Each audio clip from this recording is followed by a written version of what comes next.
अस्सलामुअलैकुम वेलकम करते हैं दुबई ब्रेकिंग न्यूज़ में। बड़ी खुशखबरी तमाम पाकिस्तानी, इंडियन और बांग्लादेशी वर्कर्स के लिए जो कि मुत्तहदा अरब अमारात, दुबई या उसकी किसी भी रियासत में काम करते हैं। जैसा कि आप भाइयों ने थंबनेल के ऊपर भी पढ़ लिया है, 15 जनवरी को दुबई में क्या होने वाला है या क्या होने जा रहा है, मुकम्मल तफसीलात आप लोगों के साथ शेयर करने जा रहे हैं इसी शॉर्ट सी वीडियो में।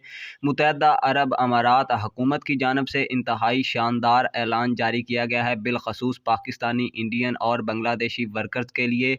दुबई किंग की जानिब से तमाम गैर मुल्कियों का दिल जीत लिया गया है। नाजरीन, सपोर्ट के तौर पर अभी तक वीडियो को लाइक नहीं किया तो वीडियो को जल्दी से जल्दी लाइक कर दें, चैनल को सब्सक्राइब कर लें, बेल आइकन को दबा लें ताकि नई आने वाली वीडियोस के अपडेट्स आप तक जल्द से जल्द पहुंच सके। इसके अलावा नाजरीन, अपने दोस्तों के साथ भी लाजमी तौर पर फेसबुक और व्हाट्सएप पर शेयर कर दिया करें। तो नाजरीन, आप भाइयों को बताते चले, दुबई हुकूमत मुत्तहदा अरब अमारात हुकूमत की सदारत 15 जनवरी को एक बहुत बड़ी कुरंदाजी होने जा रही है, जिसमें सिर्फ और सिर्फ आप 1 दिरहम लगाकर 2 मिलियन दिरहम जो है वो